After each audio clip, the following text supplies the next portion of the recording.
မားတော်မြန်နဲ့ရဲ့ဗနာတိုက်တဲ့ကိုခေါ်သားပြပေးပါမယ်။ဂျာတီရုကကိုပတ်မပါလို့မိတ်ကပ်ဆိုတာလင်းကိုမလိမ့်နိုင်တော့ပဲတနခါပေးကြလေးနဲ့ပဲရှောက်သွားနေရပါတယ်ရှင်။အမားတော်ရဲ့ဗနာတိုက်ကလေဘူထောင်ဖျားပွဲထဲမှာရှိတဲ့အမားတော်မြန်နဲ့ကျောင်းဆောင်ရဲ့ရုပ်ထုရဲ့အပေါ်ဓာတ်မှာရှိတာပဲဖြစ်ပါတယ်။ဗနာတိုက်နဲ့ဆက်ဆက်ဝင်ချင်းမှာဆိုလို့ရှိရင်မှန်တင်ကုံကိုတွေ့ရမှာပဲဖြစ်ပါတယ်။မှန်တင်ကုံပေါ်မှာဆိုလို့ရှိရင်မိတ်ကပ်ပစ္စည်းအမျိုးစုံရဲ့နှခမ်းနီဘူးရဲ့ပေါ်တော့ပြီးလို့ရှိရင်အလှဆင်ပန်းကလေးတွေရဲ့အိတ်ကလေးတွေရဲ့တွေ့ရပါတယ်ရှင်။ဘာမှဆိုလို့ရှိရင်တော့အမားတော်ရဲ့ဝစ်စားလေးတွေကိုပေါ့နော်ဂျိတ်ကလေးတွေနဲ့တည်တည်ချာချာချိတ်ပြီးတော့ပြထားတာကိုတွေ့ရပါတယ်ဒီဟာတွေကရုပ်တုမှာဆင်မြန်းထားတဲ့ဟာတွေပေါ့နော်အမားတော်ကြီးသစီထင်ရှားရှိတော့ဝစ်ခဲ့တဲ့ဝစ်တွေတော့မဟုတ်ဘူးတစ်ဖက်မှာဆိုလို့ရှိရင်တော့အမားတော်ကြီးရဲ့ပုံတော်ကိုဒီလိုမျိုးတင်ထားတာကိုတွေ့ရပါတယ်ရှင်ပုံတော်ရဲ့ရှေ့မှာဆိုလို့ရှိရင်တော့လက်ဝတ်လက်စားမျိုးစုံကိုခင်းကျင်းပြတာတွေ့ရမှာပဲဖြစ်ပါတယ်ရှင်။ဗရက်တွေလည်းမျိုးစုံရှိတဲ့လက်ကောက်တွေပြီးလို့ရှိရင်လည်းဒီကြောက်မြက်ရံတာတွေမျိုးစုံပေါ့နော်။အဲ့ဒါတွေကိုခင်းကျင်းပြထားတာပဲဖြစ်ပါတယ်။ဒိုးတွေလည်းဒီဇိုင်းပေါင်းစုံနဲ့ကြောက်မြက်ရံတာမျိုးစုံကိုတွေ့ရမှာပဲဖြစ်ပါတယ်ရှင်။ဒီဘက်မှာလည်းလေဆွဲဒီဇိုင်းတွေပေါ့နော်အများကြီးကိုလည်းခင်းကျင်းပြသပေးထားပါတယ်။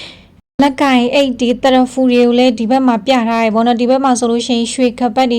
တွေမှာဒီဇိုင်းပေါင်းစုံပေါ့နော်ရွှေရယ်ပြီးလို့ရှိရင်စိန်နဲ့ပတ်သက်တဲ့ခပတ်တွေပေါ့နော်အဲ့လိုမျိုးတွေလည်းရှိတယ်အဲ့ဒီခပတ်တွေရဲ့အောက်ဖက်မှာဆိုလို့ရှိရင်လည်းလေဆွဲတွေကိုထပ်ပြီးတော့ပြထားရတာကြီးလည်းရှိတယ်ပေါ့နော်ဒီကခပတ်ဒီဇိုင်းမျိုးစုံပေါ့နော်အသေးကနေအကြီးထိရှိတယ်ဒီမှာဆိုလို့ရှိရင်ရင်တိုးတွေလည်းပါတယ်နဂတ်တွေလည်းပါတယ်လက်ကောက်တွေလည်းပါတယ်ပေါ့နော်ပြီးရင်လေဆွဲတွေလည်းပါတယ်ပေါ့နော်အဲ့လိုမျိုးတွေကိုခင်းကျင်းပြသပေးထားပါတယ်